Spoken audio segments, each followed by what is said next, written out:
Life is not work. Work is part of life. Your relationships matter. Your health matters. Your family matters. Spend your time on all of the important things, not just the work ones. Welcome to the Contributor Wednesday series on the Bridge the Gap Network. Each week, you'll hear from a thought leader discussing topics that are relevant and impactful to the senior living industry. Powered by sponsors AccuShield, Connected Living, Hamilton Captel, Inquire, One Day, LTC REIT, It's Never Too Late, Meridian Capital Group, Salinity, The Bridge Group Construction, and produced by Salinity Marketing. Welcome to Bridge the Gap Contributor Wednesday. I'm Chris Heinz. Our senior living industry has been hit incredibly hard by the staffing crisis. But, contrary to belief, the pandemic was not the cause. Yes, it exacerbated the challenge, but many operators in the industry were dealing with these shortages well before March 2020. Every level of staffing has been a challenge for most of the operators. Whether we're talking about care staff, dining, nursing, or community leadership, every level has had these challenges. So, what have most done to try to fix this hiring crisis? They have run ad after ad after ad. The location of the ad doesn't matter, whether it's the company career page, a college career page, Monster, Career Builder, LinkedIn Jobs, or, of course, that 200-pound gorilla, Indeed. Last month, we discussed the multiple ways to find the right talent to fill your critical positions. And in that episode, I promised to deliver an in-depth, deeper dive in how to create effective ads. So here I am delivering on that promise. Geez, sound like a politician right there, didn't I? The problem with many of the ads posted on the majority of the job boards is they're plain boring. Far too many of these postings simply list the job title, duties, responsibilities, and the requirements to be qualified to apply. Now, when I read those postings, I get so incredibly excited, and they make me want to jump out of my seat and find that apply button as soon as I can. If you didn't sense my sarcasm there, then I did a poor job in selling it. Duties and responsibilities excite no one. A shopping list of requirements excite no one. Will a job posting written in this format get you applicants? Of course. There are those that are unemployed that will apply. There are those that might consider themselves desperate that will apply to anything. Those that are really wanting to work specifically for your company, they'll apply too. And there will be a small percentage of passive candidates that realize that most of the ads are just done this way, and they'll apply too. But if you are looking to inspire the best talent, those that have only a limited time available to explore new opportunities, a posting that was written in this format will not attract them. So the question is, what will? There is a small but growing contingent of organizations that work to answer a critical question in their ad. Why come work for us? Or they answer the second critical question of, why should you be interested in these positions? These are the types of things that we find are most attractive to the best talent. And if you noticed, neither of these questions are answered with duties, responsibilities, or requirements. In my very first episode, way back in January, when I was just a rookie with Bridge the Gap, not the grizzled veteran that you hear today, I discussed creating compelling stories to effectively attract the best talent. We discussed the COT model. Now, does anyone remember what those letters stand for? It's okay. I'll wait for an answer. Oh, that's right. This isn't live. So let me help you with your recollection. COT stands for Company, Opportunity, and Team. If you use this acronym to share your story, your job posting will be incredibly stronger. Don't worry. You could still send your job description to those glorious duties and responsibilities to the right candidates to review. Just don't use them as your posting. First, sell the company. Why would someone want to come to work for your company? What's the company culture? And ideally, have it explained by your employees. Why do they love to come to work? Why do they love working with their team? Now, it's okay and probably suggested to have at least a one-liner about how long you've been in existence and how many communities you have, because that's completely fine. They need to know that. But you'll want to quickly transition your company pitch to the selling points that I just mentioned. Secondly, sell the opportunity. Why would somebody want this job? What is exciting or challenging about it? How can this position lead to future promotions? Of course, give that 1 or 2 line description of what the job entails, but please just don't give the duties and responsibilities. Third, sell the team. Now, the team encompasses multiple groups. The people they'll be directly reporting to, whether that be the executive director, a regional, divisional, SVP, or even directly to the CEO themselves. We know that typically there are multiple layers of reporting responsibility, so make sure to explain that. But also discuss the team that they'll be working with. Sell how they will be part of a team where they can both learn from and support each other. And if they'll be exposed to the truly higher-ups in the C-suite, sell that this position is a visible one, and that they will be seen by those that are responsible for future advancement. That is something that would attract somebody. Now, if you pick up what I'm laying down here, your job posting is your sales pitch on why they should be interested. Remember, it does not matter if they're qualified for the position if they don't apply. It only matters if they are interested and qualified and apply. You would much rather have the opportunity to review multiple resumes because so many people were interested. This gives you the ability to determine who is qualified for the position. Of course, the other option is to list all those duties, responsibilities, and knockout factors, and only a few people apply, and potentially none are qualified. Which would you rather have? The other element of a job posting is to talk about the job title itself. While some titles are self-explanatory, such as Executive Director or Director of Nursing, others can have far too many meanings. Many organizations have worked really hard to have their internal titles have a great meaning to their teams. In fact, these titles are part of their culture.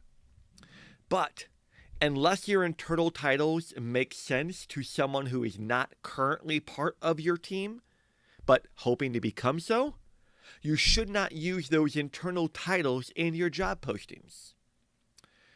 The easiest example that I could think of to bring this point home is the many variations of sales director. Holy cow, there are a lot of variations for this title. Some of the more common ones are Community Sales Director, Community Relations Director, Senior Living Sales Advisor, or Director of Sales. But one of my all-time favorite extreme examples that I saw was Director of Connections for our beloved seniors. What does that mean? The point I'm working to make here is that your title should be used on the posting so that it makes sense to the potential applicant. Now, the other part of the title is any attention-grabbing words that you choose to use. Now, this is a subject that is controversial to some because the experts that work for the various job boards, whether that be Indeed or LinkedIn Jobs or Career Builder, they change their mind on this subject on a regular basis. Some say it's all right, heck, even encouraged to list your sign-on bonus, your location, or something exciting or ultra creative in the title of the position because it'll make it stand out. Others say that listing anything beyond the actual title will hurt the algorithm and give you less views. It's kind of akin to those experts who talk about the benefits or detriment to drinking coffee or wine. One day you could read that an expert will say that a glass of wine a day will help you live to 100. The next day, a different expert will say drinking a glass of wine will cause liver failure by 60. Just wait another day, and a new expert will give you a new opinion, and maybe you like that one better. I like it when all the experts say that running will destroy your knees. Well, I'm proof positive that isn't the case, but I digress. Back to titles and add-on words. Our opinion is that if you have something that will jump out at a potential candidate, such as a major sign-on bonus, use it. A $1,000 or $2,000 bonus, unfortunately, is not that special in this hyper-competitive market that we're in. And that is not intended to be an insult if that is the sign-on bonus you offer. Anything better than the salary is good. But I wouldn't recommend using that as a jump-out statement in your title. Finally, let me discuss a dirty little secret on job postings. Location matters. Particularly with the crazy high gas prices that we are seeing across the country. Whenever gas prices go up, location becomes even more important. If you have a position in a small town that is not within driving distance of a larger market, your number of views, your clicks, and your applicants will be lower. One way to combat this is not to move the community. You can't. You built it or bought it where it was for a reason, right? But you can do one thing, and that is to sell the opportunity and let the prospective candidate know that relocation assistance is available. This is the perfect example of something that you should add to the title, particularly when you are dealing with a smaller market. I hope that you gained some value from these tidbits and these tips on things that you can do to improve your job posting. Using the COT model, Company Opportunity Boss, and selling the sizzle, as opposed to selling the job description, the duties and responsibilities, and those knockout factors and requirements. As opposed to doing that and selling that COT model, you will attract more potential candidates that might hit that magical apply button. It is now time for our mindset moment. Full disclosure, some of my content for this mindset moment is inspired by Jesse Itzler. Now, if you don't follow him on Instagram, I highly encourage you to do so. You will get a real look into his life, not some of the fake looks that we see from other influencers.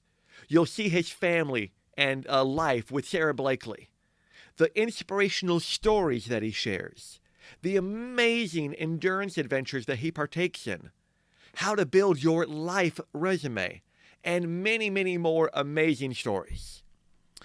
One thing that Jesse talks about regularly is realizing how you spend your time and ensuring that you spend your time on the things that matter the most. This mindset moment is about how much time do you have left and how are you going to spend it. Based on statistics, the average person lives to 78.6 years old. Now, women typically live longer than men. I know how old I am. By the time this episode drops, I will have just turned 50. You don't have to say it. I know, I sound much younger to your ears. You know how old you are too. So how many days have you lived, and how many of those days do you actually remember? What's important to you? Are you spending your time on the things that are important, or just spending your time on things? Just imagine if you freed up 90 minutes a day, you would give yourself 2 full years combined to do things that are more important and matter to you. Let's break that down to a smaller portion. Just free up 45 minutes a day, and that's an extra full year to spend on those important things. Many of us are blessed with our parents still living, but as time marches on, they're getting older. Let's say that your parents are 75, and let's say that they are living a very healthy lifestyle. So, let's say that they live well beyond the average and live to 85. That means that you have 10 more years with them, right? Well, as Jesse helps people realize, you don't have 10 more years with them. That is, unless you're living with them. If your parents live out of town like so many do, you might see them 2 or 3 times a year. That means that you only have 20 or 30 more visits with them. Let's say that you talk to them weekly. Well, that still means that you only have less than 500 more times to talk with them. So ask yourself, what's more important?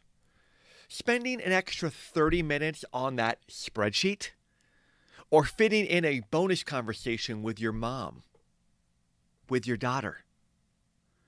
Life is not work. Work is part of life. Your relationships matter. Your health matters. Your family matters. And yes, your work matters. Spend your time on all of the important things, not just the work ones. Over the past 6 episodes, we have covered many things, from the power of storytelling, creating a win-win interview process, why people stay or why they go, how to be an industry champion, how to find candidates, and this discussion on effective job postings. I truly hope that you have learned something, hopefully several things, that have already helped you with attracting and hiring the right talent to fill your critical positions. In addition, I've had the privilege of sharing 6 mindset moments that have hopefully helped you with how you look and think about things. It has been my true honor to lead you on this journey. But our time together is not over. Because of you, the BTG leadership team has asked me to continue with providing you on a monthly basis with ideas and advice on recruiting, team building, and mindset. Thank you for listening, thank you for your comments, and thank you for your ideas. Of course, if you have any comments, questions, complaints, or even conundrums on this subject of job postings from today, message me on LinkedIn. Stay tuned next month for the next chapter in our recruiting and mindset adventures. This is Chris Heinz, and thanks for listening to this week's BTG Contributor Wednesday. And please make sure to connect with me at btgvoice.com. Thanks for listening to the Contributor Wednesday series on the Bridge the Gap Network. For a full library of episodes, visit btgvoice.com.